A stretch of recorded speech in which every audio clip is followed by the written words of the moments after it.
Yo, good evening, everyone from the USA, Canada, all over the world, Long Island, plus the 5 spots of Brooklyn, Bronx, Manhattan, Staten Island, and Queens.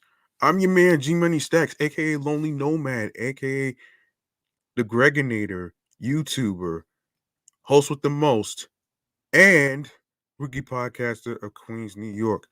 And you are now listening and tuning in and rocking with the 87th episode of Off the Meatrack Chainz New York podcast.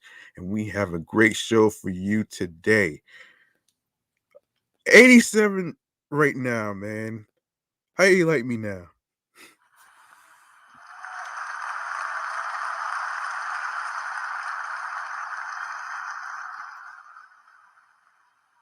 And now, for those of you who are new listeners and new YouTube watchers from the YouTube universe that don't know what's going on, we are live and direct from StreamYard and YouTube, and alongside with 17 Live. In which, by the way, you can follow me on 17 Live at G Money Stacks Queens, New York. All right. I'll repeat that at the end of the show. And speaking of which,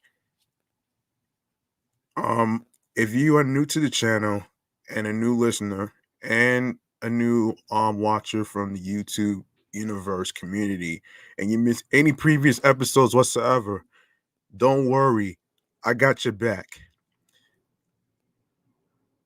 All you need to do is go grab the subscribe button and make sure you enable alerts alongside with the notification bell, so you can be reminded of when the show goes on the air via live stream. And of course, leave a like and a comment along with the episodes and the topics that is discussed. So stay tuned for more video content, upcoming episodes, previous episodes. Make sure you download your favorite episodes, share the videos, tell a friend to another, and I will go over the audio streaming platforms on the go at the end of the show. All right. Now, how I'm doing mentally, physically. Hang on a minute. How I'm doing mentally, physically, and spiritually, you ask? I'm actually doing great so far. I mean, there's always going to be ups and downs to what a person like myself goes through, especially difficult challenges, whether it's dealing with, rejections from jobs and stuff like that. Um, you know, I mean, it is what it is, I guess. But you know what? At the end of the day, um, I'm alive. I'm still here. I'm actually making a career out of podcasting, which is something that I am grateful for. I'm grateful to have all the listeners and all the YouTuber watchers who's been watching me strive from the beginning, even though I was a little nervous and stuff like that, but I had turned that shit around though. And you know what? Um, let me just say, um, it's been an exciting journey for me. And of course, I can't control the planes, you guys. So you know what I'm saying? So let me just I'm gonna go to a segment that I never had a chance to do. Okay, hold on a minute. Now, hold on a second. I'm trying to look for the segment that I'm about to do because we have 3 stories in relations to mass transit that I want to touch up on, which goes a little bit something like this. The segment is called the New York Mass Transit Files. Let's give it a little sound for this. In this segment, let me just get myself in the screen. Let me get myself off the screen. And no, we are not on mute. So just to let you know, we're not on mute. We're good to go. So, our first story has to do with the MTA fare hikes on the table next year despite pledge of indefinite delay. Fare the unwell. The MTA has only figured out how to balance its budget through the middle of next year and may be forced to raise fares in July despite Governor Kathy Hochul pledged earlier this week to delay fee hikes indefinitely. MTA Chief Financial Officer Bob Foran said Wednesday the MTA's current financial plan would require 4% fare hike. Excuse me. Require 4% fare increases every 2 years starting next summer. What?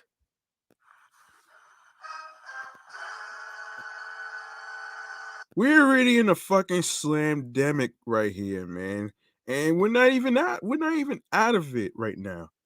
So how much money do you really fucking need, man? Like to to to be honest with you, I think this is just crazy of the MTA New York City Transit to actually do something like this, man.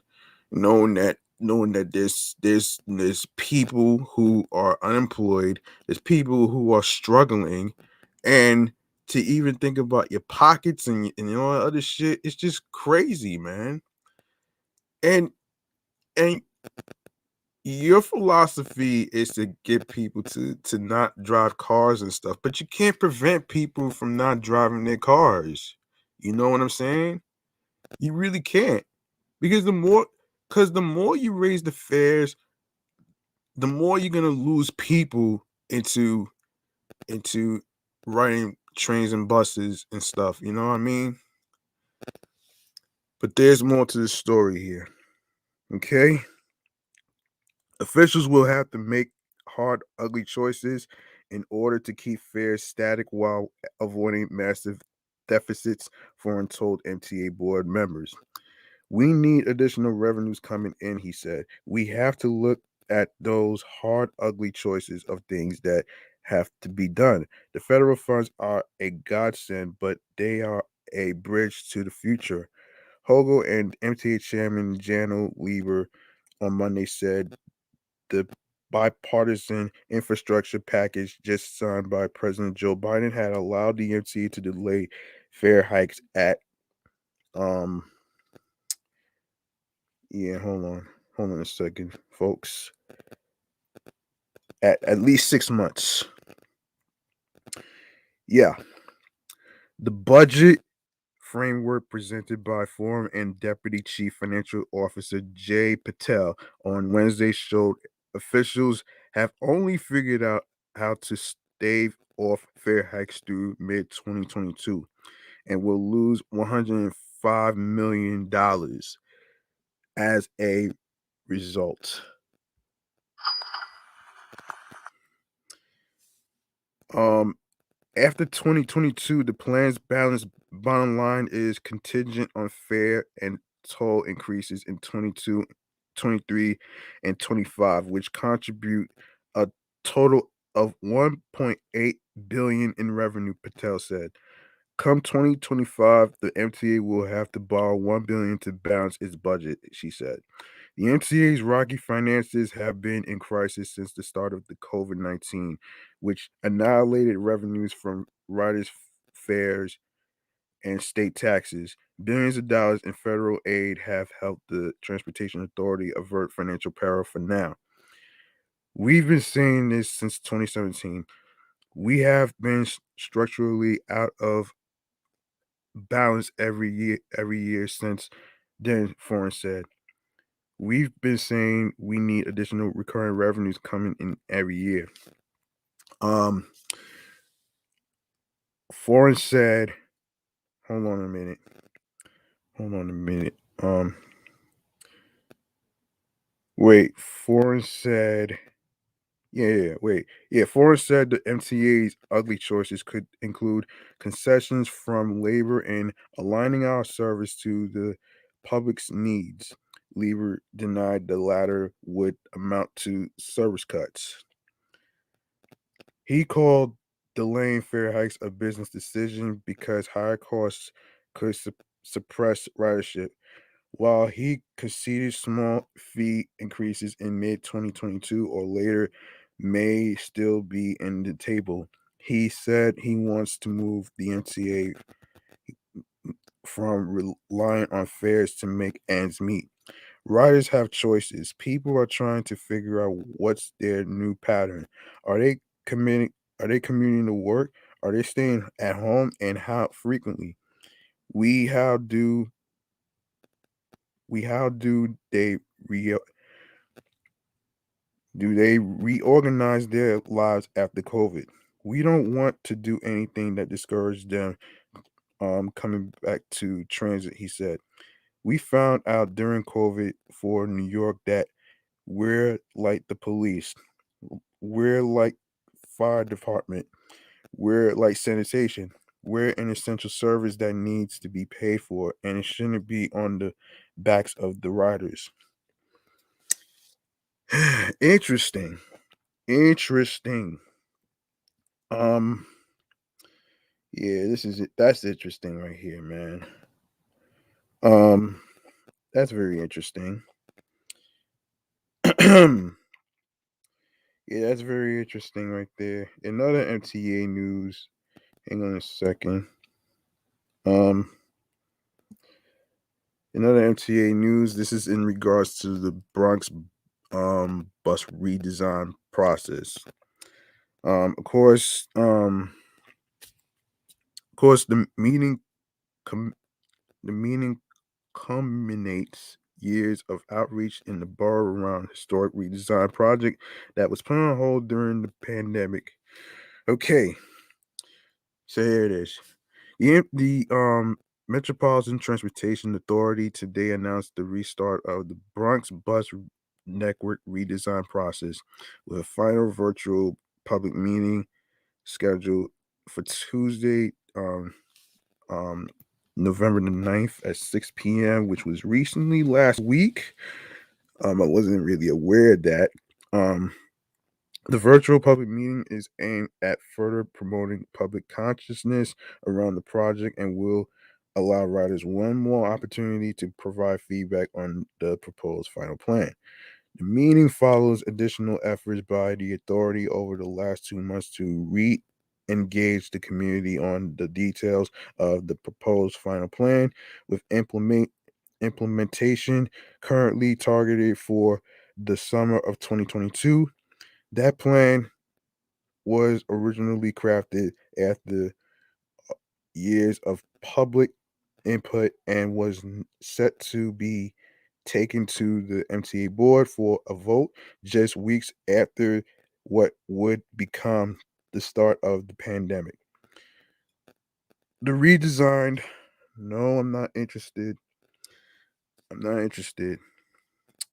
The redesigned bus network um establishes a strong foundation on which the authority can continue to build a successful high frequency network that serves the hundreds of thousands of customers who rely on the service. The plan demonstrates the MTA dynamic approach to providing service and will be able to adapt to the one-time um, travel patterns and needs of customers. It reallocates resources to the portions of the borough where they will have the greatest impact. The Bronx network redesign final plan is focused on improving local, limited, and SBS routes. There are no changes to Bronx Express routes at this time. The NCE has been meeting with local elected officials and community boards since last month to review the plan. End quote. The bus system is truly an engine of equity in the city. Buses provide particularly important connections to many neighborhoods that don't have subway stops nearby, said MTA acting chairman and CEO Jano Lieber. Countless numbers of New Yorkers rely on our buses, including seniors and people with disabilities. But this redesign effort will dramatically improve commutes for all okay, Bronx, never mind, the Bronx. I am thrilled that the proposed final plan is set to make its way to the board in the months to come. The redesign is key to providing the bus service that our customers in the Bronx deserve, said interim New York City Transit President Craig Cipriano. As the pandemic made clear, bus Bronx bus customers rely on bus service more than New Yorkers in any other borough. Um, and this entire plan was crafted in partnership with Bronx residents. It was truly a community led approach, and our final plan reflects their feedback. We listened carefully, and I'm proud of just how well this collaborative process worked. The Bronx bus redesign is nothing short of transformative for the Bronx. Its high frequency network will serve um, the largest base of customers at the moment when service is most vital, said MTA Chief Customer Officer Sarah Mayer. Ultimately, this is about focusing on our riders and hearing their concerns. Their feedback is at the center of this plan, and we're eager to move forward with this long anticipated plan. Additional updates on the proposed final plan. After publishing the proposed Bronx Network redesign final plan during the winter of 2019, the NTA listened further to feedback from customers, communities throughout the Bronx and Upper Manhattan, as well as community boards, elected officials, and advocates. In doing so, the authority determined that customers and community members valued the existing routing of the BX28 and BX34 routes over the proposed alignment changes that were outlined in the draft and proposed final plans. With such strong community and customer desire to maintain existing route alignments, these routes alignments will now not be changed. Due to the 18-month pause caused by the COVID-19 pandemic, BX SBS implementation has also been delayed until 2023 to coincide with the retirement of the MetroCard and the full deployment of OMNY across the city. Um, Officials determined that the logistics and expenses associated with installing and then uninstalling fare machines along the future alignment in Soundview for just 1 year of use in not is not an effective or efficient use of resources. The associated changes in BX6 local and BX5 frequencies will also be postponed until the full deployment of Omni, um, when the BX6 SBS realignment is implemented.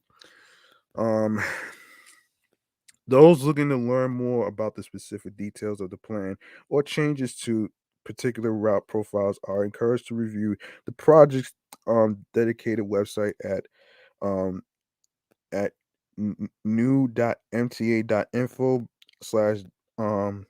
Bronx redesign. Um, that's HTTPS double dots double slash forward new.mta.info/Bronx bus redesign. Those seeking to speak at the meeting can register to do so on the website as well. Of course, the comments on the plan from Bronx elected officials and other community leaders. Um, okay, I'm pleased that the the Bronx bus network redesign is moving forward, said Bronx Borough President Ruben Diaz Jr. Although, no, man, I'm not interested. Man.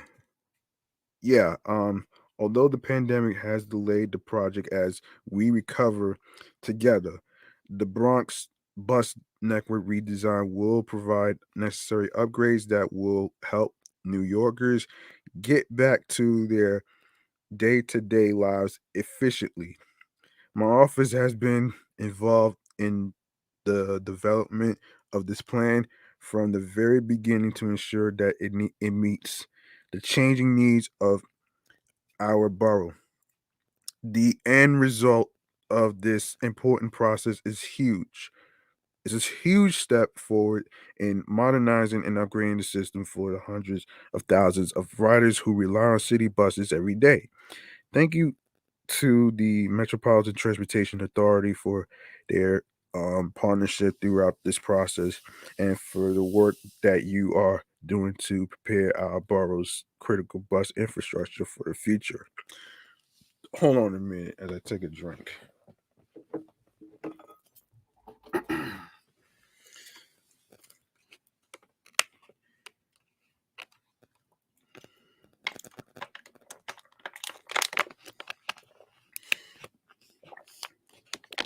Okay. All right. All right. Where was I? Um. Okay. For thousands of Bronx, Bronx cities, Bronx cities. Okay, Bronx cities. Yes, public transportation is a necessity to move around the city, and they deserve fast and reliable service, said Council Member Vanessa Gibson.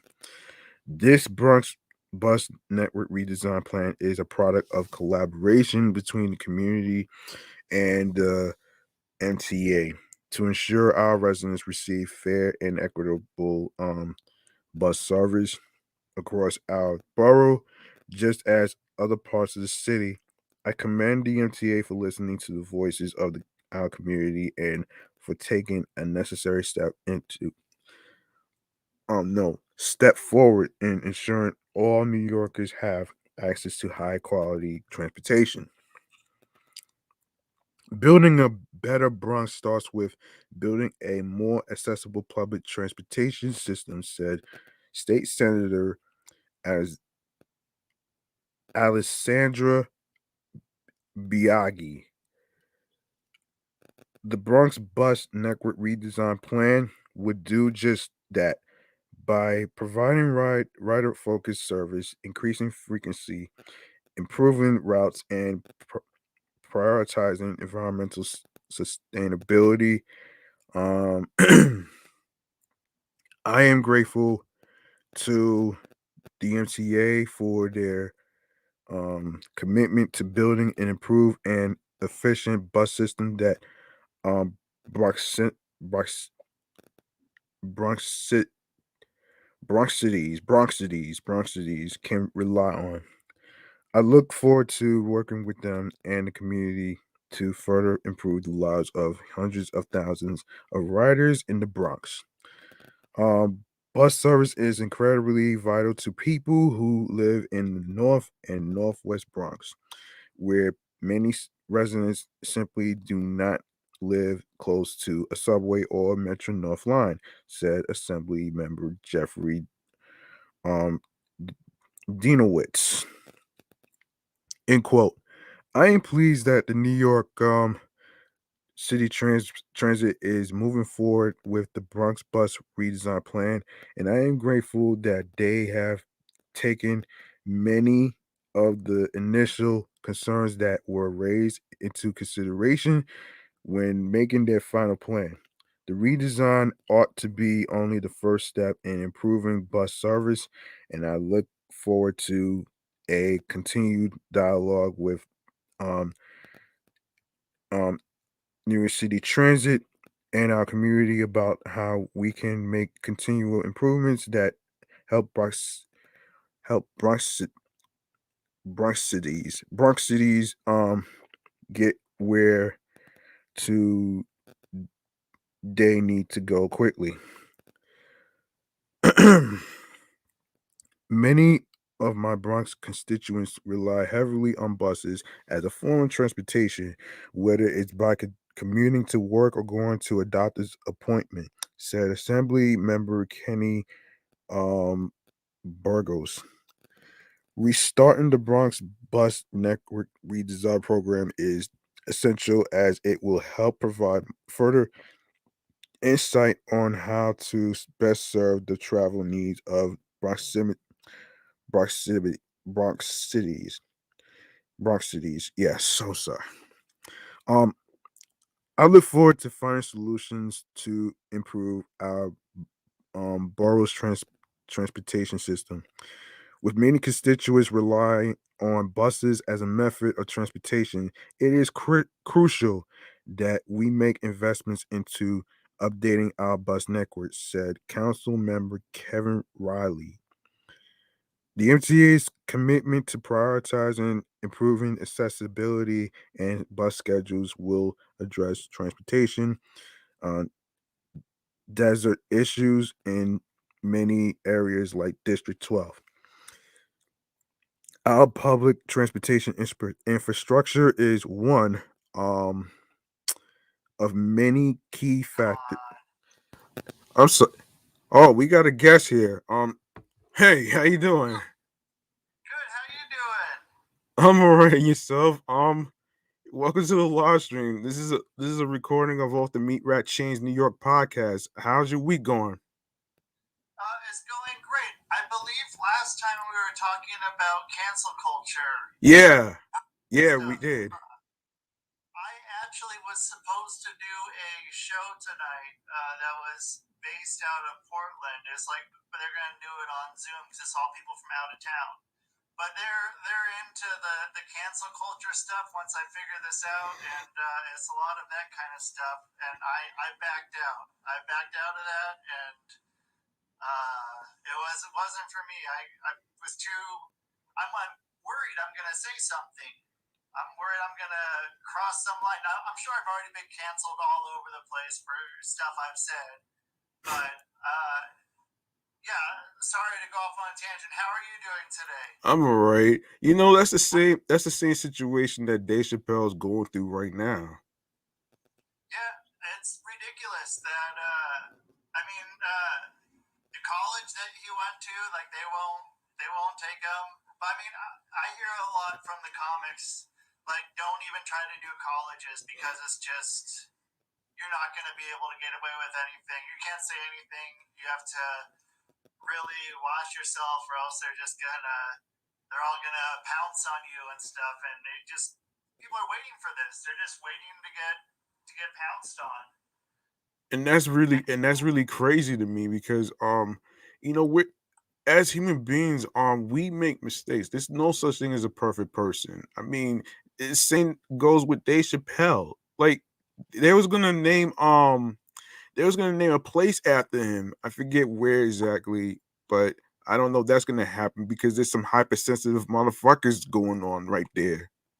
Yeah, and uh, I mean, but the thing that is funny is it's like have they listened to the whole thing, they Yeah, probably would. They're still gonna be hypersensitive, but they're not gonna be.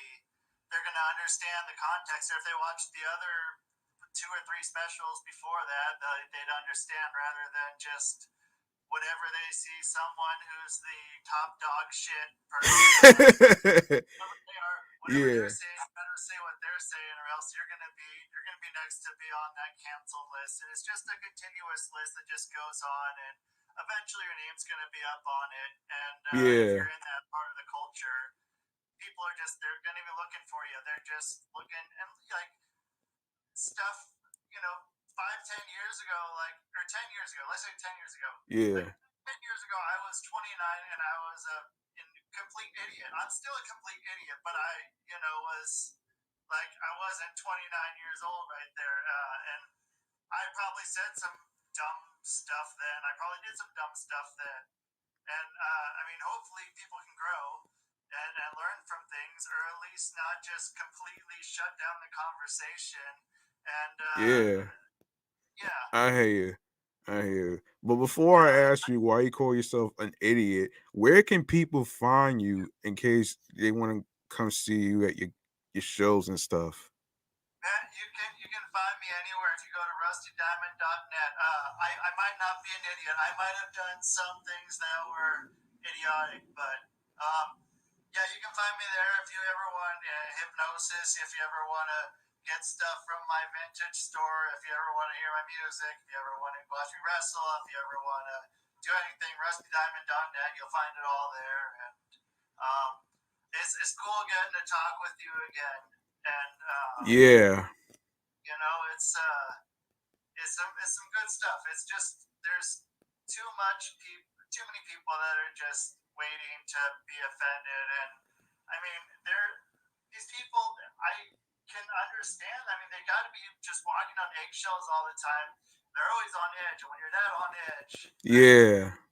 stuff's gonna get anything's gonna like trigger you or whatever. It's Yeah. you're when you're on the defensive all the time right there. I mean that's gonna mess you up good. That's gonna put some bad stuff in you and bad stuff around you. It's just they're gonna screw it up. Yeah, that's crazy. That's very crazy though.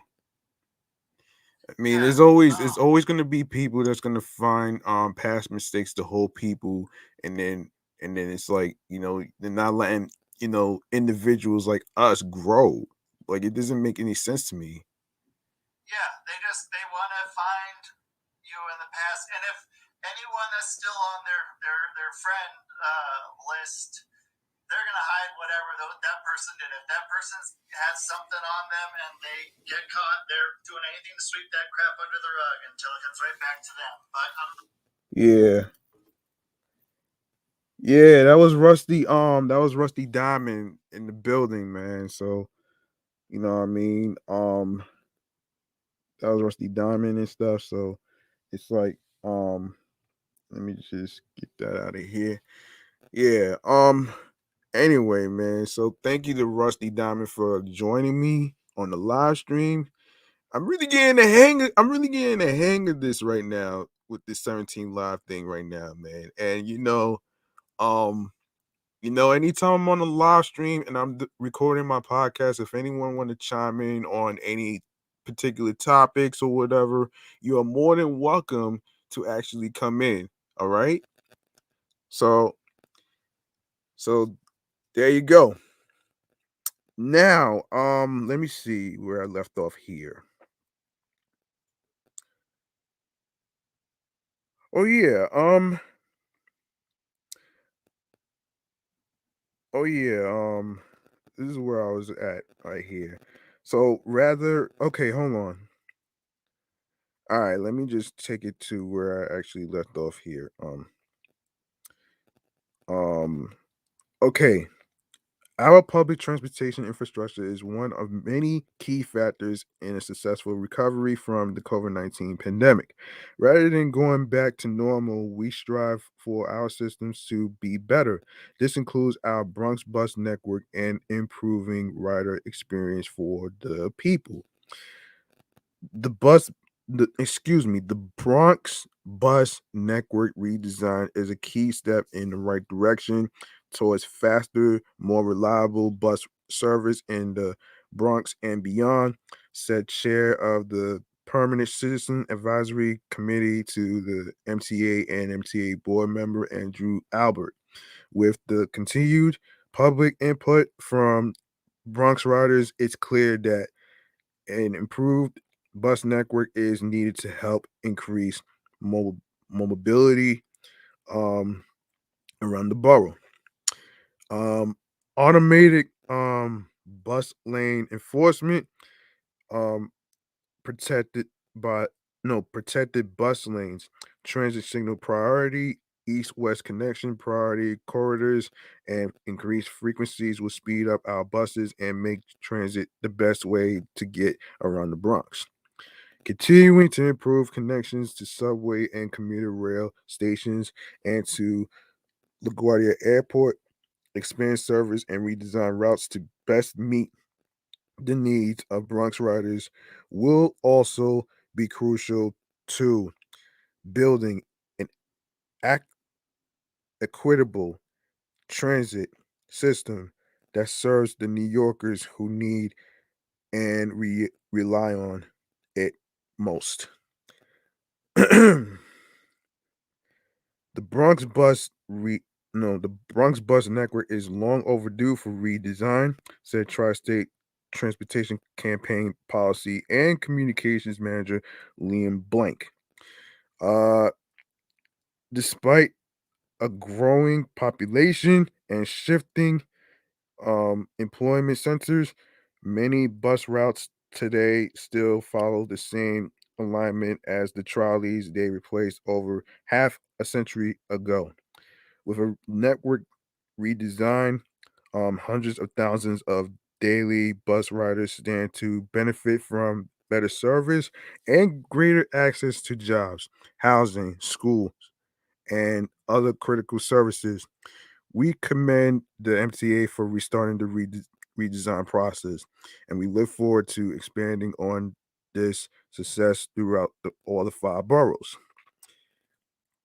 Um, this is definitely a testament to what happens to when collective parties come together, not just having people making decisions for you, but the fact that people came out and made their voices heard, said member of the Co-op City MTA Ad Hoc Committee, Lynette Wright. The MTA, our government officials, and all of us advocates came together on something that was accessible for all within this design. I want to thank the MTA for keeping an open ear on the impact of when you draw something. It has an impact on people. Thank you to everyone and be sure to make your voice heard. Okay. Let's see. Let me see. Let me see. Let me see. Did that even? Oh, here we go. Another story I need to do is it's in regards to the Omni cards. So let's see. Okay, it's probably the last topic for New York Mass Transit Files. So after that, I'm gonna go to chatting on the jazz. So don't you worry about that. During the pandemic, the way I've paid for transit trips in New York City has undergone a seismic change. I haven't used a MetroCard since the second half of 2020 when the MTA completed the Omni rollout in the subway and on buses near me in Brooklyn. I don't suffer the frustration of please swipe again and instead tap on every ride using my phone since I'm not commuting regularly.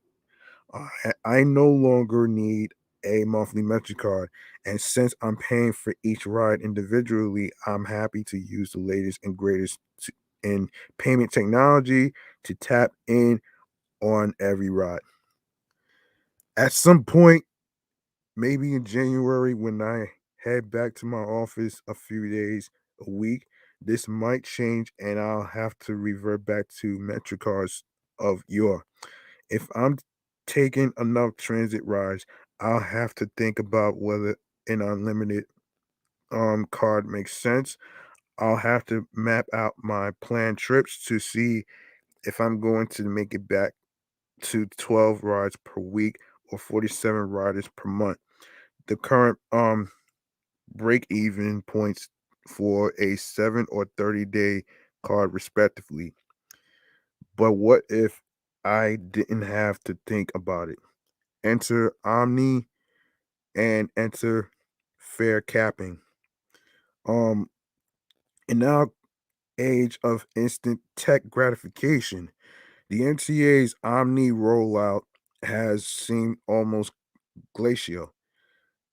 The new fare payment system in the works for the better part of a decade was officially announced in 2017 and the rollout began in 2019. Around the time I interviewed Al Poutre for a podcast episode on Omni, it will still be another 20 months before the Metricard makes its final swipe in July of 2023. And yet, by MTA standards, this project is zooming along. All subways and buses are now Omni equipped, and as the MTA records, 25% of fares paid via the new contactless tap system. The proprietary Omni card made its debut last month for those who don't have or don't want to use their own payment cards. But that's only the beginning. And the MTA is finally um, starting to talk about one of the biggest benefits of Omni, the potential to implement fare capping. For the MTA, John O'Lever, the agency's current acting chair and CEO, said following last month's board meeting, the technology behind Omni gives us ways to imagine fare structures in ways we haven't really thought of just yet. This is a big, big moment. Folks, recall that when we changed from tokens to MetroCards, that changed everything. Not just how we collected fares, but it gave life to the monthly and unlimited fares that ended up being a financial plus in the long run. Omni offers us the same opportunity to rethink fares.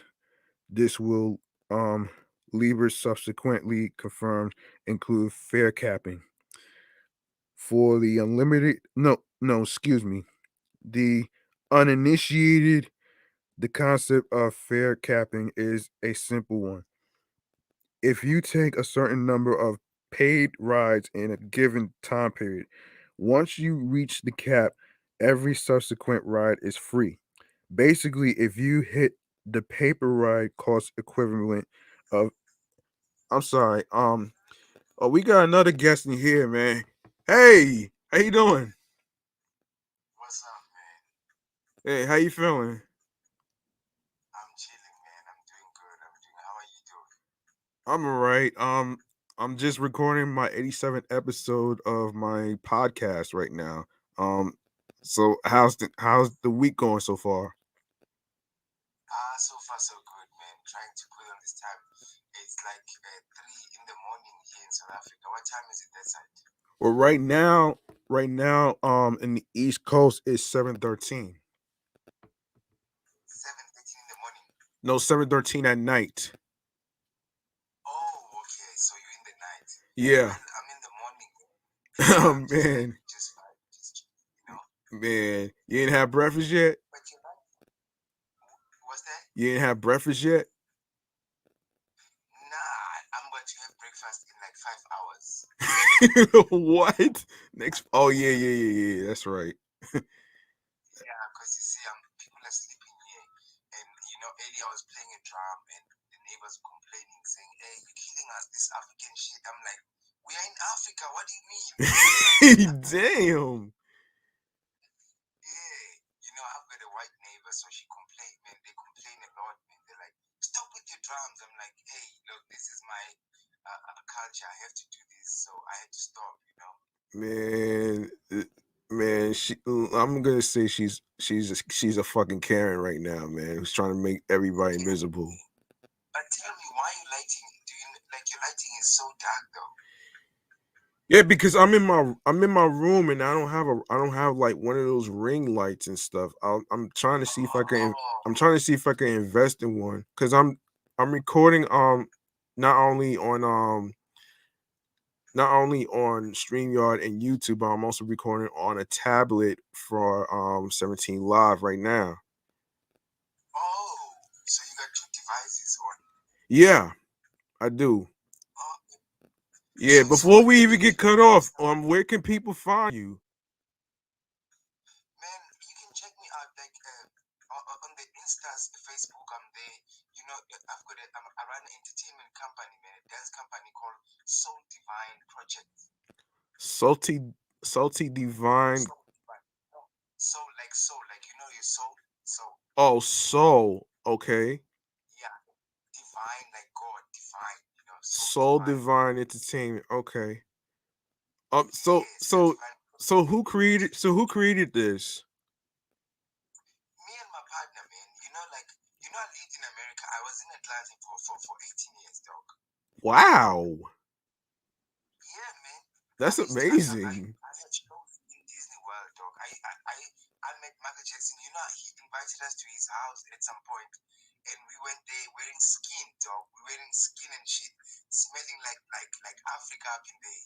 Whoa, wait a minute. Wait a minute. You met the king of pop in person? Oh yeah, oh yeah. And I danced for him, man. He came out. He fucking did this and touched me, dog. You should see me dance. Go to my page. I mean, like. I did a thing with Asha for the Olympics, man. I went Yeah, that's Yeah, crazy. I hit That's I very hit Meatrack. interesting. Yeah. So I've been there for like 18 and a half years. I've been living in Georgia. I lived in Smyrna. I live in Decatur, dog. I mean like Peachtree. I've been there. Mm. Yeah, so I you know like all my hip hop, my ticking, my cramping, I've been to Cirque du Soleil. I mean like Man, I've been doing shows around the world, you know? yeah. So what was this? Yeah, So so what was Michael Jackson's presence like when you and your friends met him for the first time? okay, so we did a show for the for Jimmy Carter in Atlanta, right? Mm-hmm. Um, Andrew Young, the mayor at the time, so they saw us perform and they had a project. They say they for the children. We came there, performed. He was like, "Whoa!" And then he invited us to his house. We went Yeah. to yeah, we went to the house. But then when we went to the house, we decided to go with our skins, not to wear clothes like work suits and shit. So we wore like Yeah, I skins think and we time's went running there. out. I'll see you next Okay, time. I'll see you next time. bye. All right. Alright, cool, man. Appreciate that. Cool, man. Next time. All right. Alright, cool, man. Yeah. Yeah, next time, maybe tomorrow, I'll tell you more stories, man. I got stories upon stories, dog. Oh yeah? I've been in jail. I was in jail in America. Huh? I was in jail in New York, dog. What, me in New York you talking about? No, I'm talking about me. I've been arrested in New York. Like, I stayed there for a long time. Why? Oh boy. That's crazy. Anyway, I don't got time for this. Anyway, that was one of the streamers from Africa. So the time difference over there is like over 5 in the morning, so he'll probably come back next time.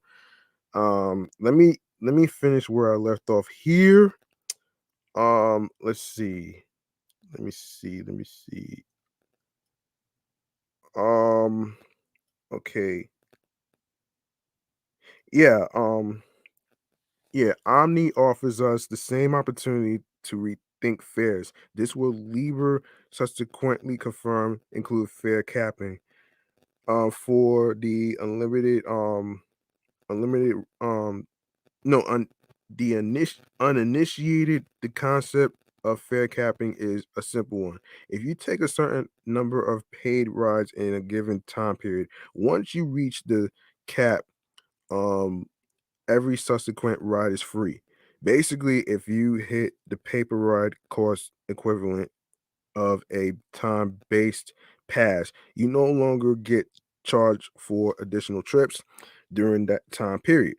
The Tube in London has implemented a daily cap reached on a rider's fourth ride and weekly caps, which run from Monday to Sunday, generally reached on the 16th ride. Fare capping is intended to take guesswork out of buying a transit pass, but more importantly, it opens up transit and time-based passes for those who may not be able to afford an initial outlay of $127 each month for that 30-day card. Um, Transit Center has written more on how fare capping promotes transit equity and use. Lieber spoke with NBC New York about these benefits. If you ride a certain number of rides, at some point the algorithm will tell you the best deal for you is to have an unlimited, he said. Will give you the benefit of that. Fare capping has always been one of the promises of OMNY, and in a tweet a few weeks ago, New York City Transit let slip the future potential. Um, yeah. Since then, politicians and uh, advocates have come out in favor of the move. The Permanent Citizens Advisory Committee to the MTA spoke glowingly in a statement and urged the board to move fast. Pairing Omni with fair capping is the perfect match. It's a marriage between technology and equitable fair policy. It will encourage people to get back on board, and the more they ride, the sooner they'll do it for free, giving all riders the opportunity to, in essence, get a monthly or weekly transit pass without having to upfront costs will level the playing field and allow people of every income ability to take advantage of the benefits of unlimited access to subways and buses. Okay. Um um in the state Senate, Andrew Guinaldes isn't waiting around for the NCA to act on its own. Um, he recently introduced a bill mandating that Omni includes fair capping system, garnering praise from transit advocates. End quote. It's unfortunate. It's an unfortunate truth that while commuters who can afford to pay $127 a month upfront are rewarded with unlimited rides, lower income transit riders who can't front the cash often end up paying for more expensive single rides each month. Uh, Jackie Cohn of Tri-State Transportation Campaign said, "Fare capping would ensure that all riders have access to the same unlimited fare option, whether they could afford to pay upfront or not." Hmm. Of course, this doesn't mean fare capping is coming to New York City tomorrow or next month, but the promise is there. The MTA board is going to work with transit staffers to understand how the system could be implemented and come up with a proposal that works for the agency and its bottom line and the riders. The questions to be answered include assessments of the time period, whether rolling or fixed to the calendar, and the dollar value of the cap. Anything we do, Lieber said, involves reprogramming all those vending machines in the stations and working on the software and all that. And we have not made a final decision exactly how this will work. And the board gets to decide. I don't want to create expectations. We're still studying this. We're going to have to figure it out. So there you have it, man. That was your stories in mass transit, the New York mass transit files segment. Um so there you have it though. Now we could go to, hang on a minute here. Now we could go to um Chatting on the jazz. Do a little sound effect here, man. Hold on.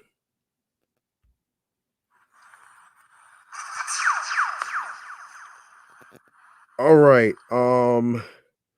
Okay, we need to talk about okay, let's talk about the top hip hop um storytelling songs that will leave you shook news. Let's talk about that. All right. Here are 10 hip hop storytelling tracks that will linger, haunt, and resonate long after they finish. It's not the first time we've covered the darker side of hip hop lyricism. Having highlighted many of the most disturbing songs the rap game has to offer. Unsurprisingly, it's a pretty intensive excuse me, pretty intense. Wait, hold on. Extensive. Yeah, it's pretty extensive. Um list with many rappers unafraid to dive into violent and horror adjacent territory. For those of us who enjoy visiting such places, the most effective most mode of transportation can be the art of storytelling. With Halloween upon us, of course, it really passed already. It feels like it feels fitting to highlight a few hip hop tales that will leave you shook, not necessarily scared, mind you, should you indeed decide to take a plunge into any of the 10 collected works below. Expected to be thinking about them um, long after the fact. Give into that lingering sense of morbid curiosity and familiarize yourself with 10 shocking storytelling songs to sit with, preferably with the lights on low. And in the spirit of the day, you can also read up on horror films with Redman here. Yeah. Not gonna do that. So Royce the 5'9", power. Um, while Royce the 5'9" certainly shocked listeners with a Twilight Zone-esque tale of bodily mutilation by the name of Part of Me, one of his more disturbing songs arrived when he stepped away from fiction, though the autobiographical Book of Ryan as a cohesive album was far from dark, at least compared to something like Death is Certain. Royce delivered his most vivid storytelling since um Tabernacle. Tabernacle. Oh man, are you serious? Tabernacle. That's funny. Oh man, on climbing on the chilling power. Oh boy. Centered around a Thanksgiving at the Montgomery home, Royce conjures a tapestry of a domestic disturbance.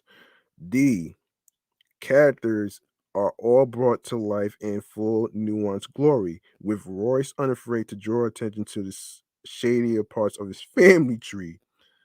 Upon queuing it up, Power will immediately pull you into one of the most brutally honest stories in the past few years, undeniably haunting. It's the stark realism that makes this Book of Ryan stand out, resonate so deeply. Okay, we go to Nas. Pussy kills. Damn. Oh man, that's funny, man. Oh my goodness, that's crazy funny right there, man. Yeah, just give me a sec. Um, it's a testament to how incredible Nas's Godson album that one of the project's most lyrically elite tracks is a mere bonus track. In fact, were Nas to have pushed the narrative driven Pushy Kills as a single, it wouldn't be surprising to see it held in the same esteem as Rewind. Nas storytelling prow- prowess is no secret, though based on how slept on this sordid tale of adultery remains, it's clear that there's still work to be done. In any case, Pussy Kills is relatively straightforward as far as the narrative goes, or so you think. Over a cin- cinematic and classical inspired instrumental, Nas proceeds to pull listeners into a first hand account of betrayal and infidelity. Like any good story, there's a solid cast of characters, namely the tragic James, who quickly finds his life spiraling out of control. All the while, Nas is there to provide his detailed, rich narration, all the twists and turns to unfold with the poise of a veteran film director. WC, something to for something to live for, something to live for.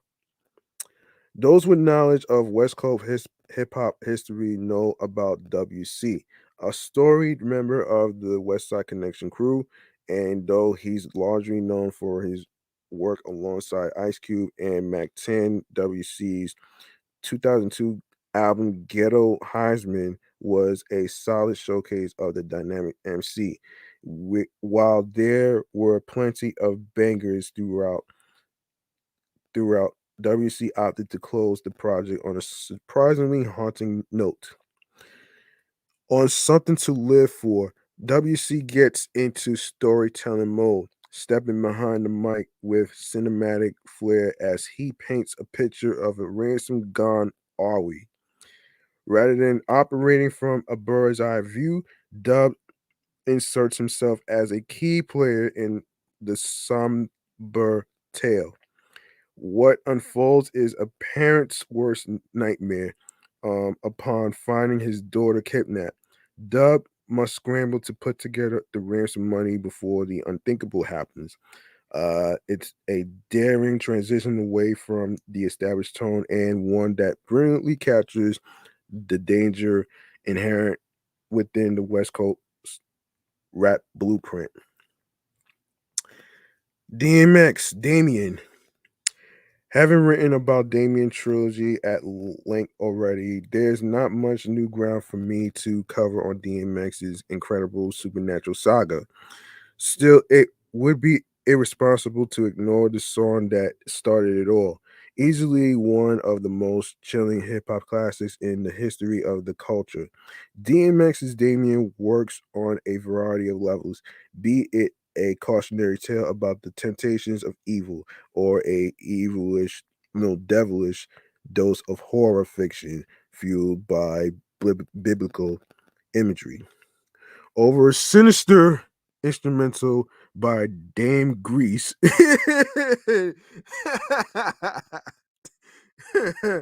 Oh shit. Oh man. The gothic tone of Damien is set long before X begins rapping. As the story unfolds, X introduces our titular antagonist, bringing him to life with an unsettling and distinct cadence. What makes Damien so chilling is not only what's presented, but what's implied. The possibility that our complex protagonist may find himself ushered further down a dark road, one that will all but damn his soul. It's truly compelling stuff on a thematic level, and it leaves you wanting more. Luckily, both sequels do not disappoint. Hold on a minute.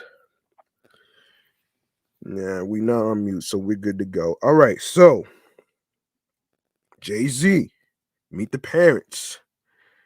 Every so often, Jay Z takes the opportunity to make his storytelling chops, and given that he's easily one of the greatest rappers of all time, he's he's as solid in that department as any MC. Rare though his forays into fictitious narratives may be, Blueprint 2 highlight Meet the Parents, immerses listeners into a vividly rendered world complete with a cast of complex characters.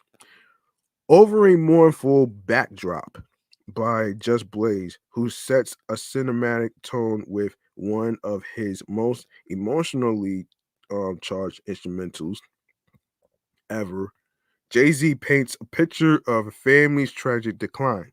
Though bleak, his omnis- omniscient omniscient narration and detached tone highlight the inevitability of fate. The conclusion is already cast in stone. We're merely watching events hurled toward their logical end. At once a scathing social commentary and a nuanced character study. The track's climatic reveal is sure to leave a lasting impression long after the album ends. Eminem, Kim.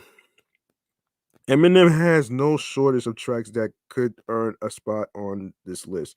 97 Bonnie and Clyde, My Darling Stand, and Stay Wide Awake come to mind. Yet none are as emotionally devastating, not to mention infamous, as Kim, a Marshall Mathers LP cut that is arguably one of the most difficult songs to sit through, period. It's not that the ultimate conclusion is all that surprising. In fact, one can predict the grim outcome long before it occurs. It's the sheer painful passion in the delivery that makes Kim so uncomfortable, to the point where it's hard to see the line where fiction ends and reality begins.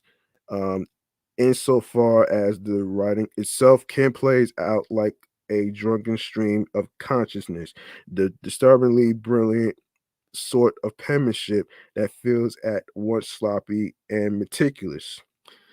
The delivery enhances the immersive realism, and one can only imagine Dr. Dre's face once Eminem played this one back on the studio monitors, let alone Kim's.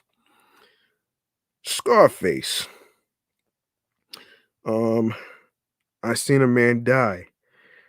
There are many who would credit Scarface and the Ghetto Boys as some of the early innovators of the horror horrorcore subgenre, and understandably so.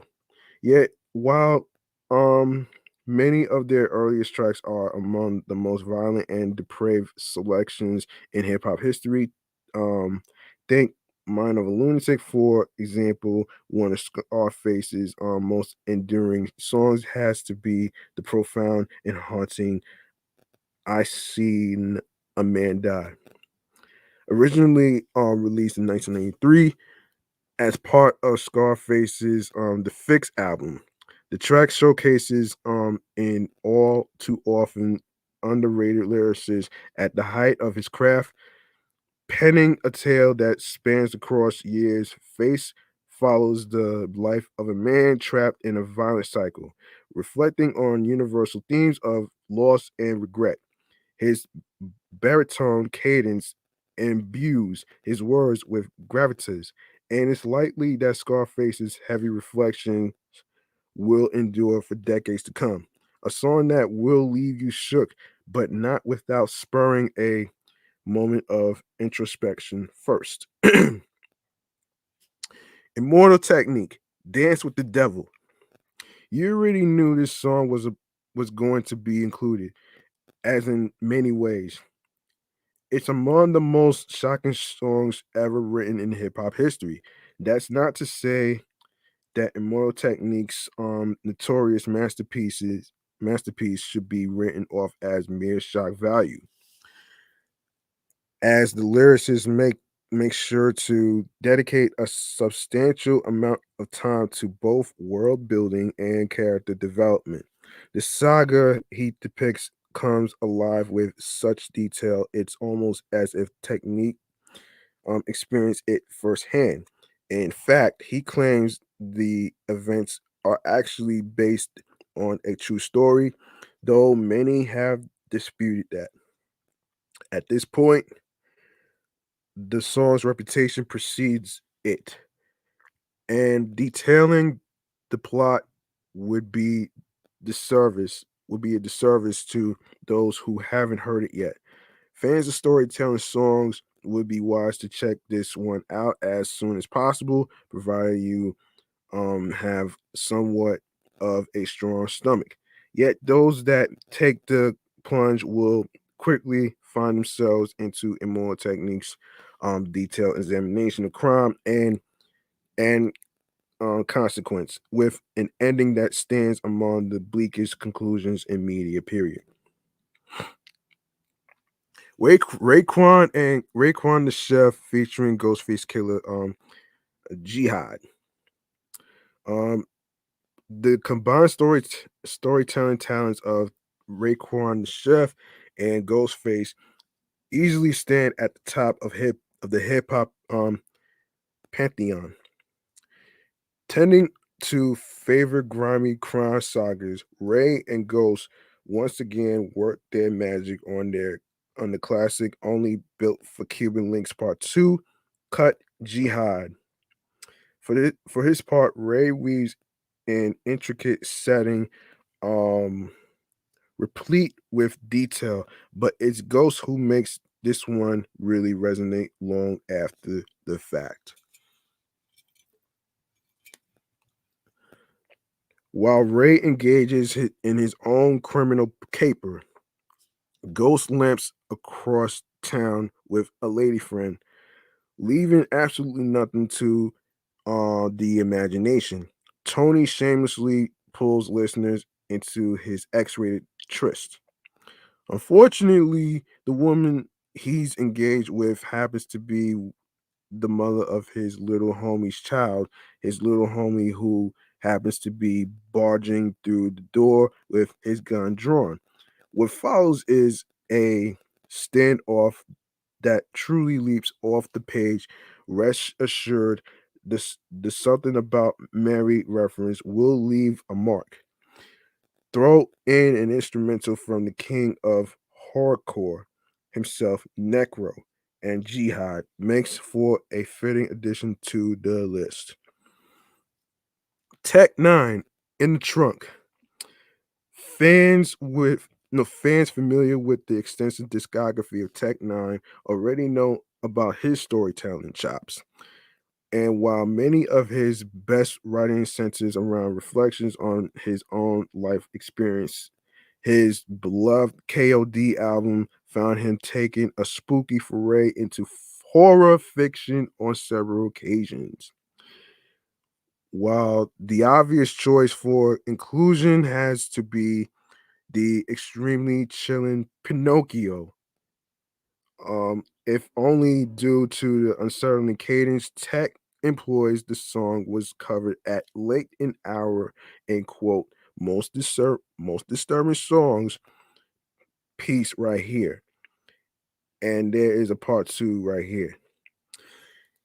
Instead, shift your attention to its companion piece, the delightfully devilish in the trunk.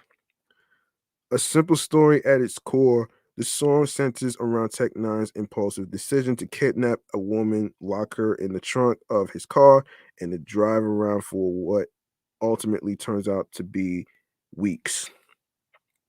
The darkly comedic approach Tech takes in recounting the situation makes things even more disturbing. At one point, he drills holes in the trunk so he can feed his captive hot dogs and ho hos.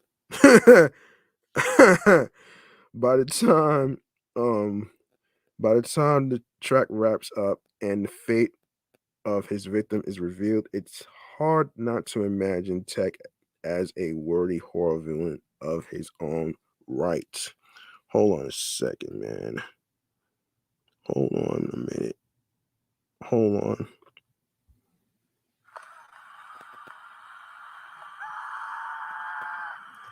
Yeah. I'd be scared too, man. Yeah, so that was your top 10 songs that makes you shook. And speaking of making things shook, you're gonna like this one, folks. And this is pertaining to Megan Thee Stallion partnering with Popeyes. Now, when I saw this, I was like, what the hell? What the hell in the fuck is a hottie sauce? So I have an article right here that's gonna tell you some things right here. So here we go. All right. And here's the story right here.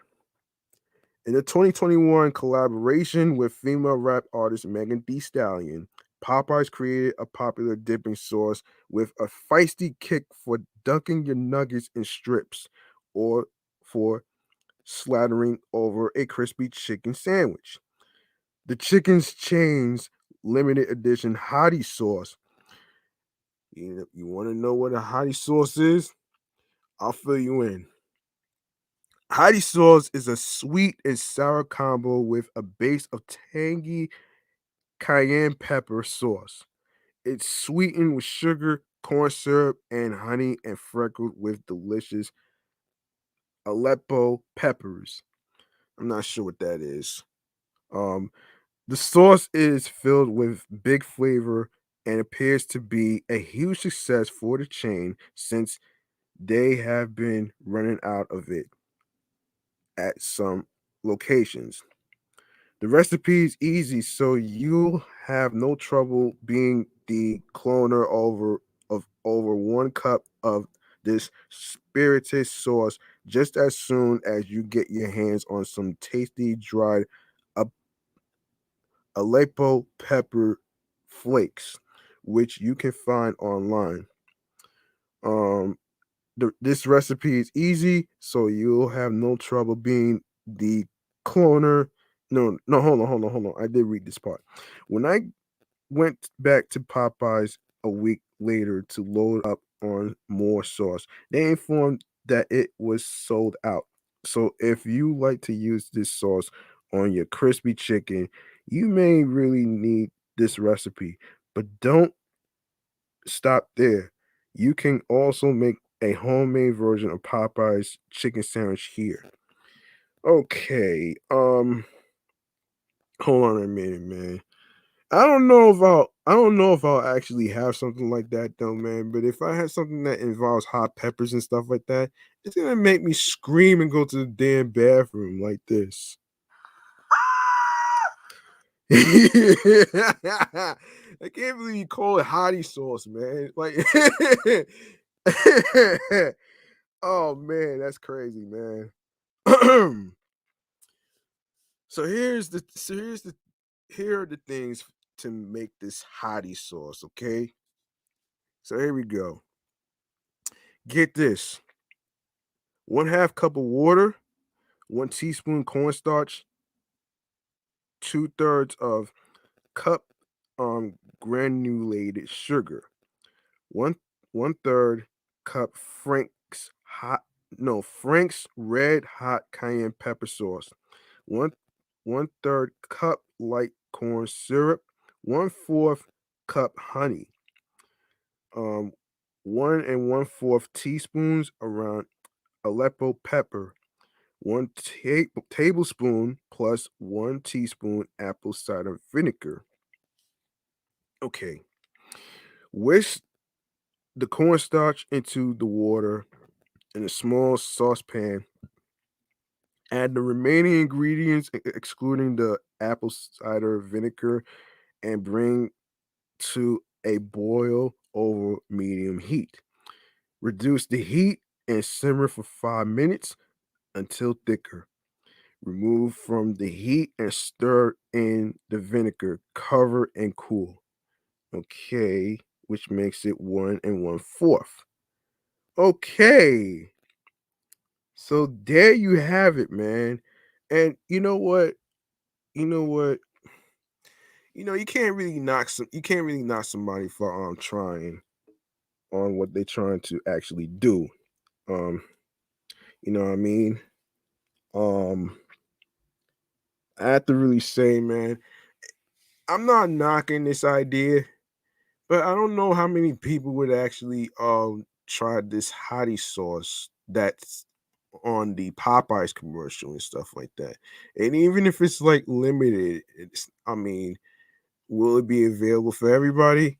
Well, remains to be seen. So congratulations to Megan Thee Stallion for creating something for people to have with their foods of hottie sauce.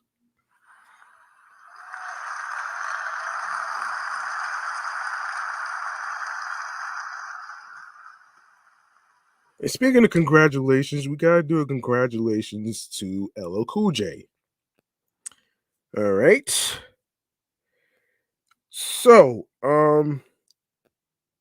okay, LL Cool J thanks fellow rap legends Russell Simmons in Rock Hall induction speech. And he says, in quote, I know I'm supposed to get up here and tough, talk tough, and talk shit, but nah, said the rapper who was nominated 6 times before finally being inducted. Okay, so here's the story. After a decade of waiting and more than 35 years after the release of his debut album, LL Cool J was finally inducted into the Rock and Roll Hall of Fame Saturday as part of the Cleveland Museum's class of 2021. Wow. The Mama Said Knock You Out rapper joined fellow hip hop legends like the Notorious B.I.G., Beastie Boys, Tupac Shakur, Public Enemy, NWA, and fellow class of 2021 inductee Jay-Z with his enshrinement into the Rock Hall. The rapper had to wait a while before entering the Rock Hall. He was nominated 6 times since 2010 before he was finally accepted into the Cleveland institution, but he never lost hope. Um, you never think about the last at bat. Athletes go through that. People go through different things. He previously told Rolling Stone. At the end of the day, that only makes it better. LL Cool J was welcomed into the Rock Hall by class of 2016 inductee Dr. Dre, who previously collaborated with the rapper on the single Zoom. And back in the 80s with NWA, served as LL's supporting act during a U.S. tour, including an infamous stop in Detroit that Dr. Dre touched on his speech. Let me see. Humility. Um, I know I'm supposed to get up here and talk tough and shit, but nah, humility. I'm not talking about that false self deprecating. I bow to you, but I think I'm better than you shit. I'm talking about real humility, where you have the confidence to collaborate, the confidence to work with other people, the confidence to celebrate others. First, I want to thank, of course, God, my mother, who told me, Todd, you can do anything you put your mind to. I'm a little kid. She tried to get me to work at the supermarket. I didn't like it. Wasn't working for me. Oh, the register will tell you how much money to give back. Todd, it'll be fun. No, man. I want to thank my wife, Simone, my children, um, Italia, Samara, Nina Simone. Yes, that's her real name. She's a singer. Nina Simone, Najee, my son, and Italia, all of them. Lamar, my son-in-law, he's a good kid. Also have some new additions to the crew, so I'm gonna keep it real. My grandkids know what I'm saying. Um, I love them too so much. King James and Faith. He was named after the Bible, not the baller. I think. I want to thank Dre, Eminem, and J-Lo for joining me. My man Jason Sloan, who has been an incredible lawyer for me and all my stuff I've done out in Hollywood and all that.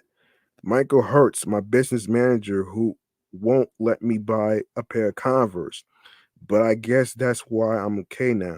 Robert Robert Miloni, who's been like a consigliere a consigliere a consigliere to me. Jeff Yang, my partner in Rock the Bells, we've built an amazing company together. AJ Brandon Stein, who's been working so hard with Sloan. Jason Barrett, who's been with me for many years and put a lot of loyalty and love into our work. Richard White, who is just somebody who just know does it all to make it happen for us in a great way. Then of course Claudine, my manager and COO, who makes it all go. She is the only person I know that works a little harder than me. So really quickly, because I know we're moving, there's some people I wrote all this stuff out. This is too much. Look, I want to thank Molly Marr and Rick Rubin and all the producers I've worked with. The track masters, I want to thank the treacherous three, especially Kumo D for pushing me. I want to thank guys like Cannabis and people like that who pushed me and really lifted the culture up in a big way. And I want to thank you. I want to thank all of you, right? I also like to thank the LL Cool J Incorporated team. They work really hard behind the scenes to make my life better and to make my life great. My Rock the Bells team, James Howard, the whole crew over there, Snipes, you know what I mean. Just all of it. Everybody over there. So if I didn't say your name, blame it on the head, not the heart. Um, I also like to thank Russell Simmons, somebody who's been going through a lot. I know, but I want to give him love.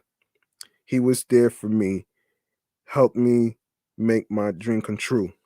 I like to thank all the people who voted for LL to be in the Rock and Roll Hall of Fame year after year.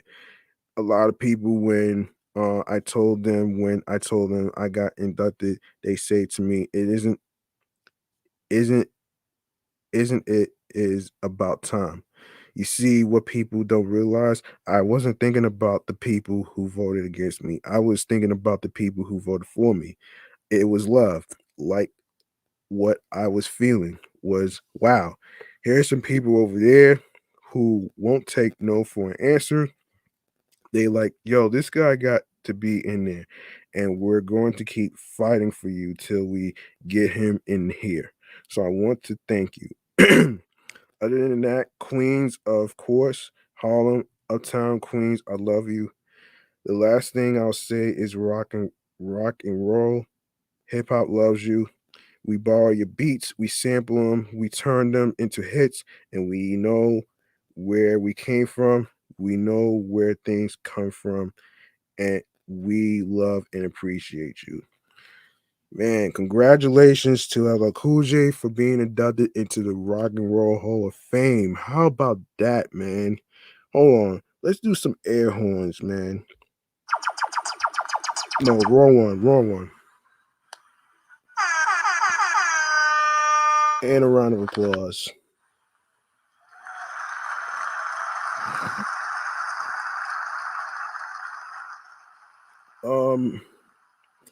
All right. Okay. We need to talk about the food shortages. We need to talk about the food shortages. Um, so this is from Parade, and this is like a whole list of stuff. Hold on. So, um, food shortages at your local supermarket are about to be a new normal if they aren't already. Current shortages result from a combination of increased demand. USDA data shows that demand for foods is up 13% last year and tightening supply. Xavier Novel, author of The Lettuce Diaries, How a Frenchman Found Gold Growing Vegetables in China.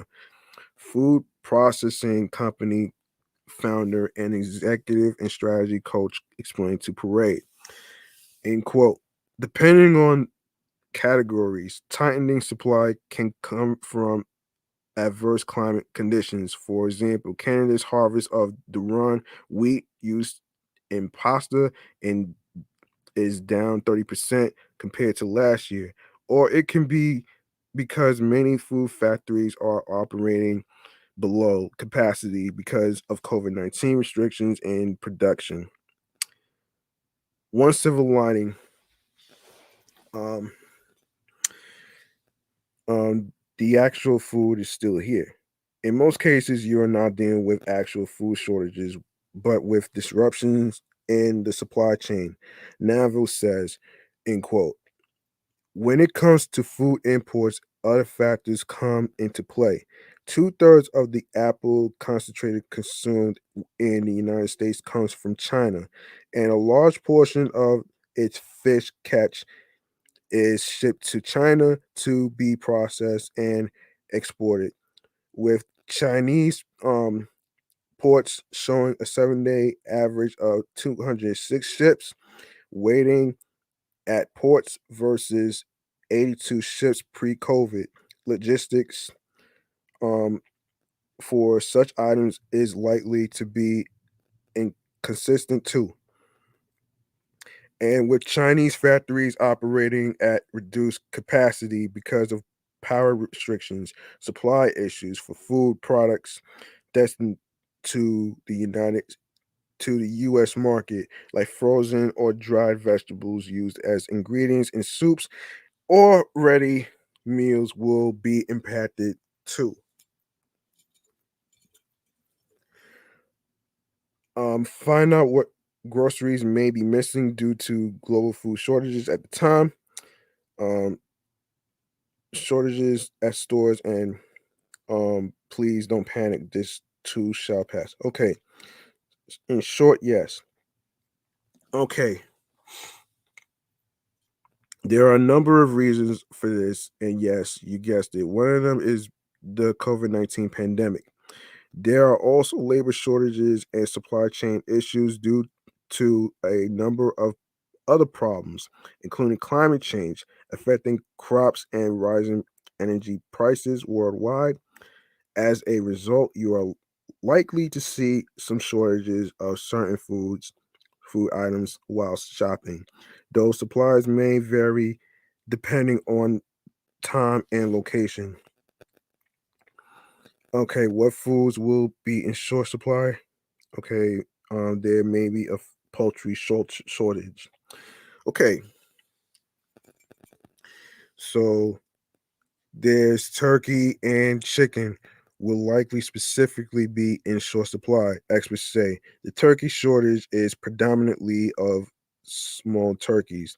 Many families had smaller gatherings for Thanksgiving 2020 and will likely do the same for Thanksgiving 2021, making the demand for smaller birds skyrocket above the available supply. What's more, the price of grain went up, making the birds that are available more expensive. Many grocers have also noted that there's been a chicken shortage, with Tyson Chicken pointing the finger at labor shortages in the pandemic as the primary reason. A beef and bacon shortage may plague our plates. Where's the beef? Where's the beef? Oh man. Oh man, that's an Easter egg reference from one of the Simpsons episode. Oh shit. Um, that's fucking funny. It may not be on your store shelves. Um, in June, a ransomware attack targeted one of the biggest beef suppliers in the world. As a result, beef is often still in relatively short supply at many grocery stores, as well as higher in price than ever before. Shoppers have also reported bacon being hard to come by and increasingly expensive. Jeez. Carbonated beverages, beer, and soda may be harder to come by. Really? You may want to savor your LaCroix and Diet Coke more than ever. Power and fuel shortages in Europe and China reportedly may cause disruption that will tackle through numerous industries. The energy crisis caused a fertilizer shortage, which in turn led to a shortage of carbon dioxide. This means there may be carbon dioxide to put bubbles in your soft drinks and that glorious foam on your beer. There may also be aluminum shortages, meaning not just will carbonated drinks be in short supply, but canned ones may be especially scarce. It's the pumpkin shortage, Charlie Brown.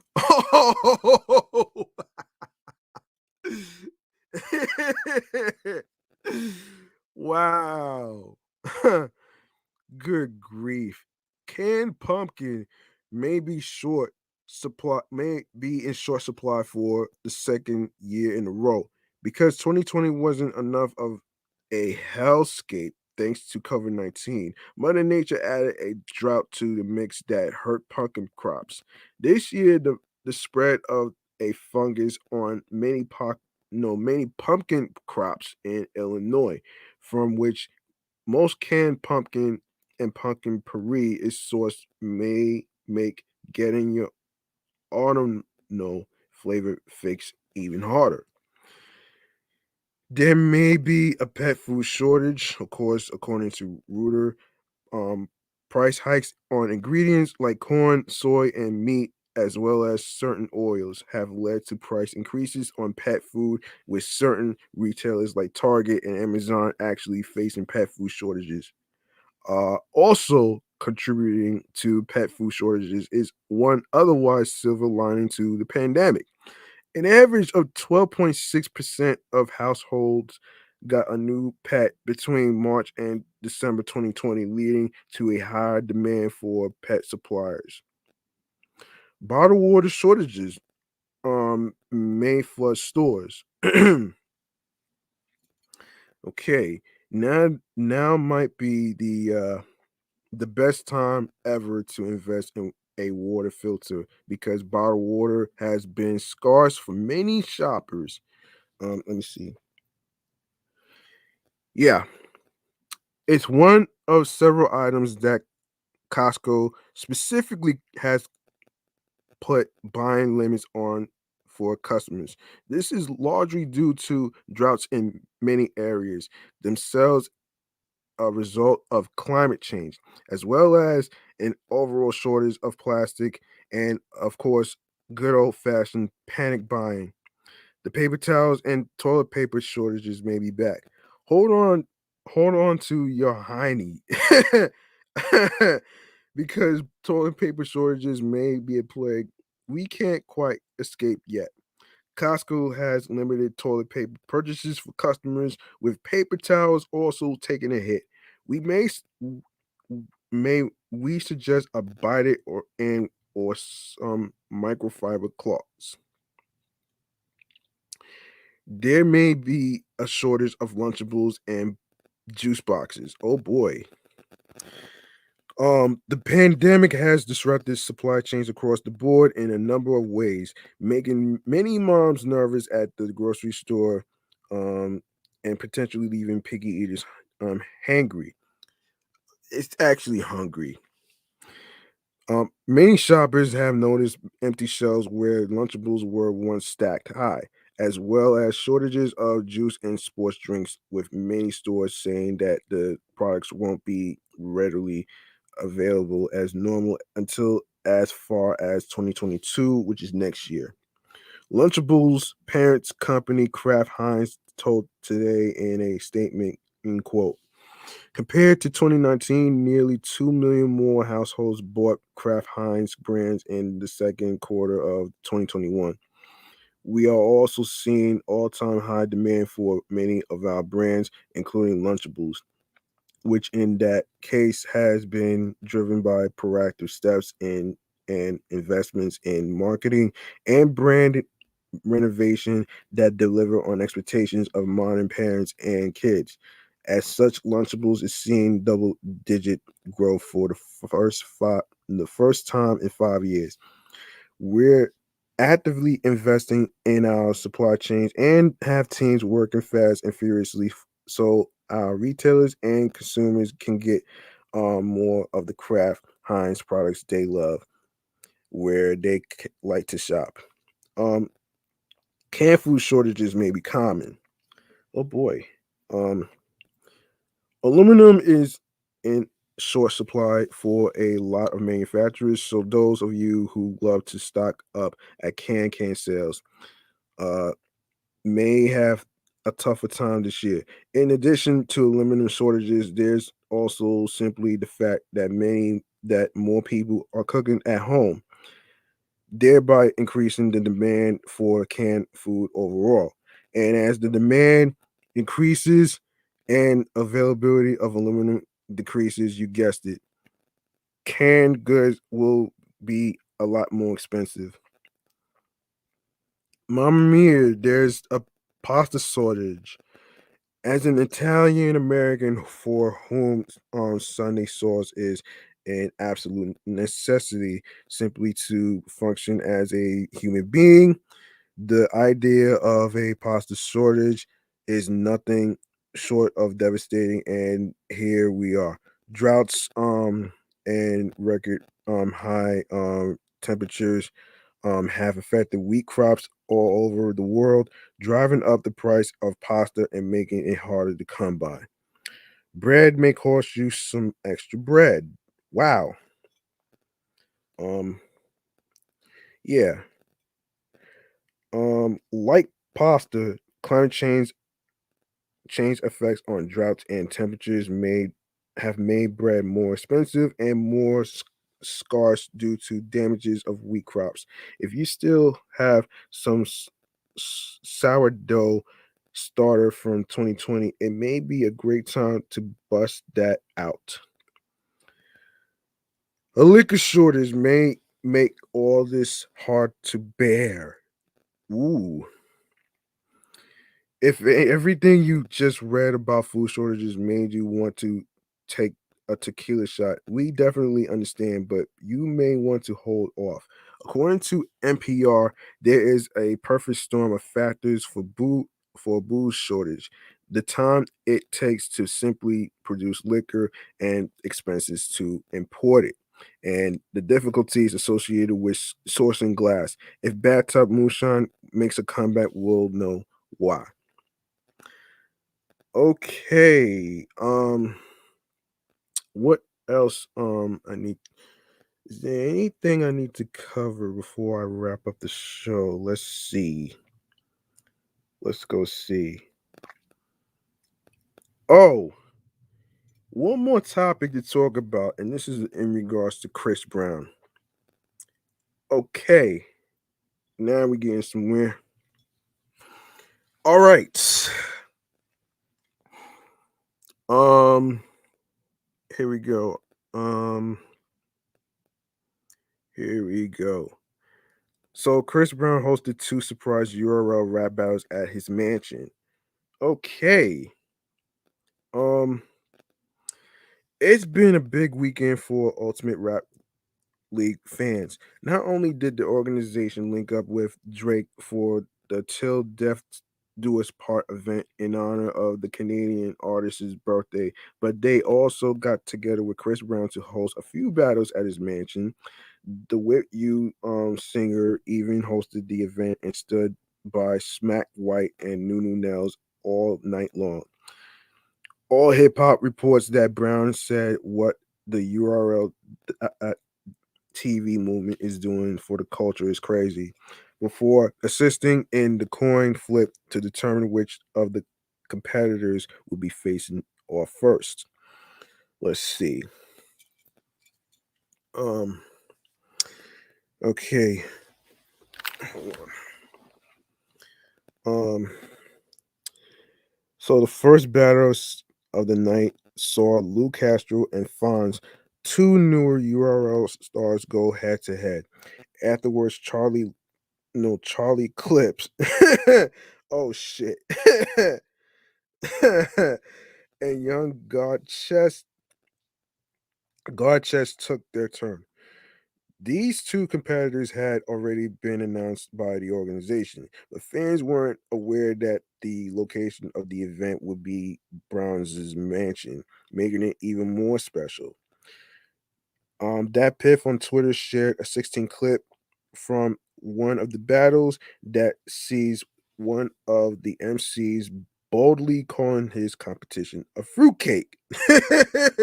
Damn. Then adding that he could never touch his crown.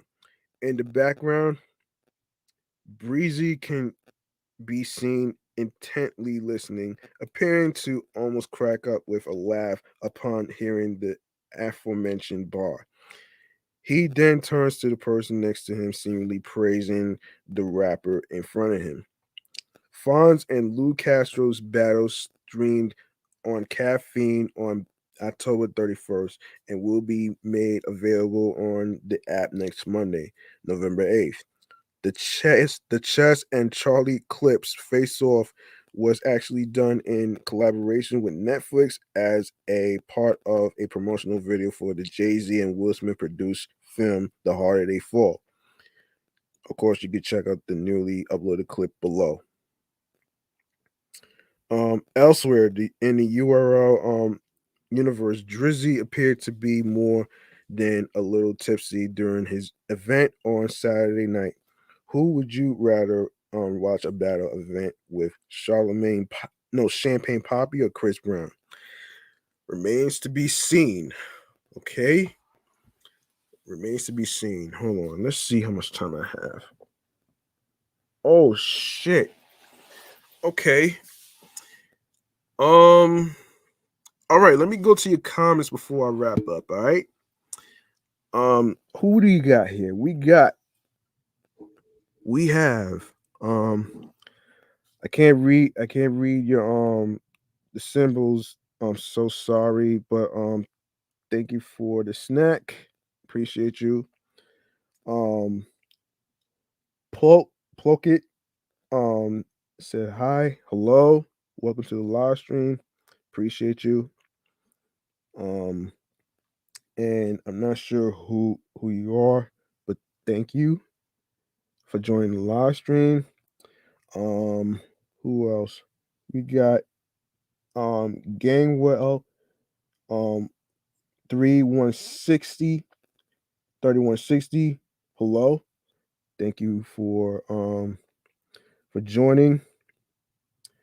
And Bem underscore 1116. Hello. And thank you for joining. And who's this? 77 underscore baby. Of course. Not sure who this is, but thank you for joining. Hi. Who else? I think that's it, man. I think that's it. Um okay. Let me get back to the screen right here. All right. Listen. Okay, listen, you like what you heard in today's show. All you got to do is show some love by making a charitable donation to my Cash App, which is G Money Stacks 555. That's $ um G capital G lowercase MONEY capital S lowercase TACKZ 555. Once again, it's not about breaking the bank. It's all about whatever amount of money you're comfortable with. You don't have to have a lot of money to actually support somebody who is doing a show. Um and whatever amount you decide to put will be appreciated. All right? Don't forget that. You don't need a lot of money to do a lot of support though, man. So don't worry about that. Um so where you can follow the show is like this. You can follow the show Off the Meatrack Chainz New York podcast on Facebook and Instagram, alongside with my other shows, which is Excellent Fun Vibrant Podcast. I just dropped off 2 episodes already, episode 4 and 5 already. In case you guys didn't see, on Spotify and other streaming platforms, which I will discuss in a minute. And also you can follow my other show, Meticulous Vibe Juice Podcast, which is my review show.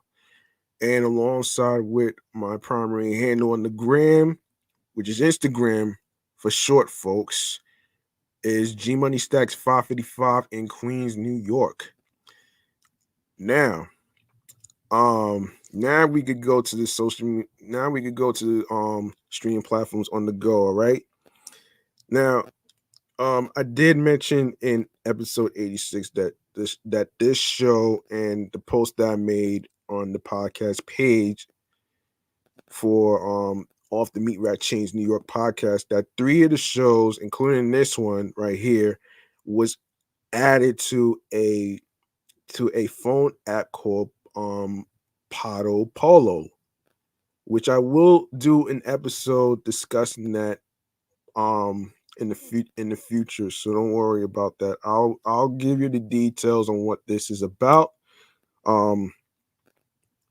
But not right now. So where you can listen to the episodes, we are on Podorama, Anchor, Audacity, Spotify, Audio Burst, Deezer, TuneIn Plus, Alexa Radio, Player FM, Podchaser, Stitcher, Pocket Cast, Podcast Addict, Breaker, Castbox FM, Listen Notes, Podbay, Podfriend. Don't forget to make a 5-star rating in the 2 links, Podfriend and Podchaser. Even though you don't have anything to say or opinions or anything like that, a 5-star rating will be appreciated. And like I said, we've been added to a phone app platform called Pato Polo. We are on Reason FM. And we are also on Google Podcasts. And don't forget to listen to Off the Meatrack Chainz New York podcast on Amazon Music, Audible, iHeartRadio, the #1 app for music, radio, and podcasts. And last but not least, the YouTube. Go ahead and subscribe to the YouTube channel G Money Stacks 555. Make sure you enable alerts alongside with the notification bell so you can be reminded on when the show goes in the air via live stream. Make sure you leave a like and a comment along with the topics that was discussed. Stay tuned for more video content, upcoming episodes, previous episodes that was already recorded will be uploaded and posted to the YouTube channel's page. All right. Make sure you download your favorite episodes, which is very important to the downloads and the plays. Make sure you Make sure you share the videos alongside with spreading the word. Tell a friend to another friend, and also sharing the podcast along with the audio streaming platforms, including the link that says um Linktree/G Money Stacks 555, um, along with the audio streaming platforms that I just mentioned. Make sure you share that with your friends. All right. So there you go. Um, and like I always say at the end of the show, make sure you reach out to your loved ones alongside with um your wives, your husbands, your boyfriends, your girlfriends, your friends, whoever that you care about. Um, because those individuals might be fine on the outside, but on the inside, they might be going through something very scary, traumatic, toxic, um, whatever it is, though, man. You know what I mean? Um, and you don't have to wait till mental health awareness month or mental health awareness day to actually reach out to somebody. You know what I'm saying? Um, And yeah, next episode I'm gonna be doing a dedication to mental health day. So stick around for that one. And also, if you'd like to create a podcast show like I'm doing right now, um here are some things that you're going to need. Now, if you like to be a podcaster host like myself that has 3 shows under his belt, here are some key ingredients that you're going to need to start a podcast. So here we go.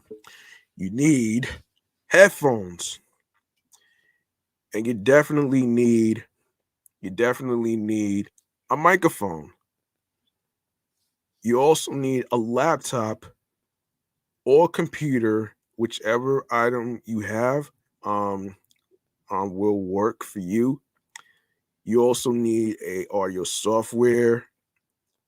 Um, you also need a software to do your live streams. Like I always recommend is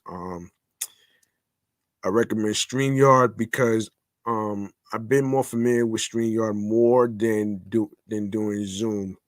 So you know what I'm saying. Um, and I actually would like to say the benefits behind StreamYard.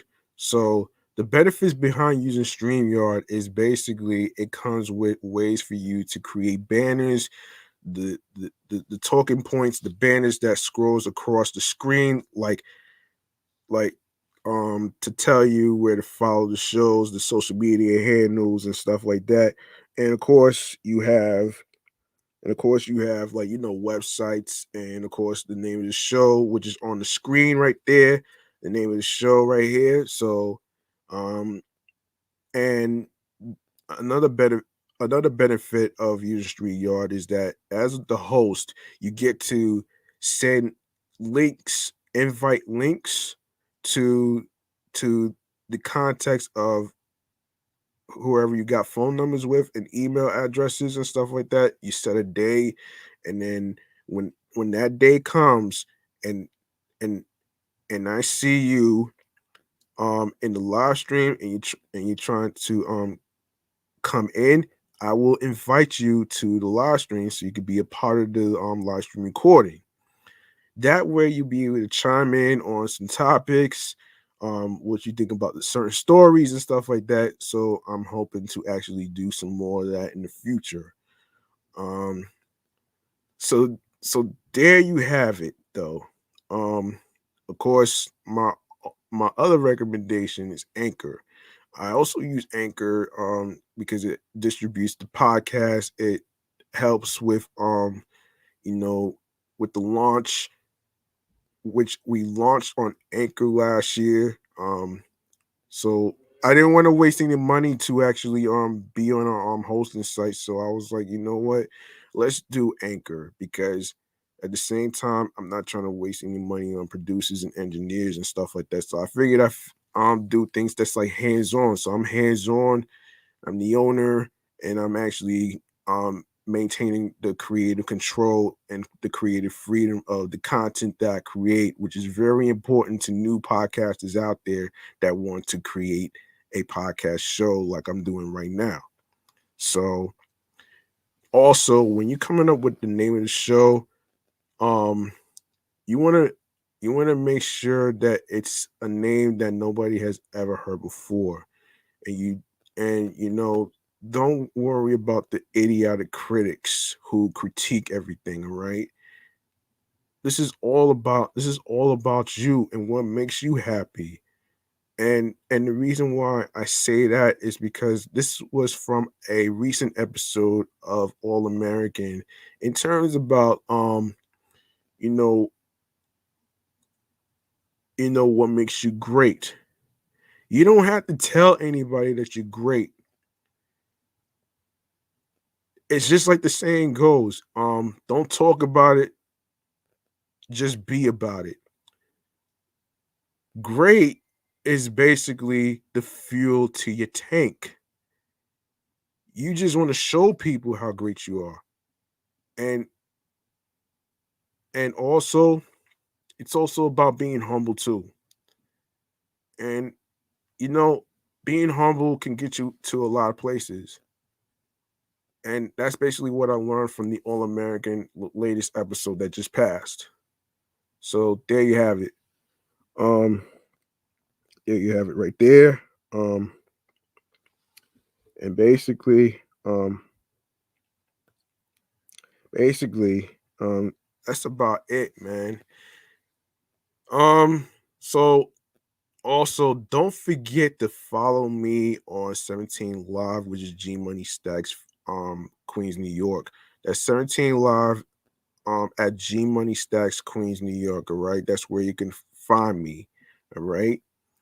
Now, I like to say thank you to everybody that's been listening to me, and for the streamers that came into the live stream on 17 Live that actually came by to talk to me. I do appreciate that. I'm trying to get the hang of it some more.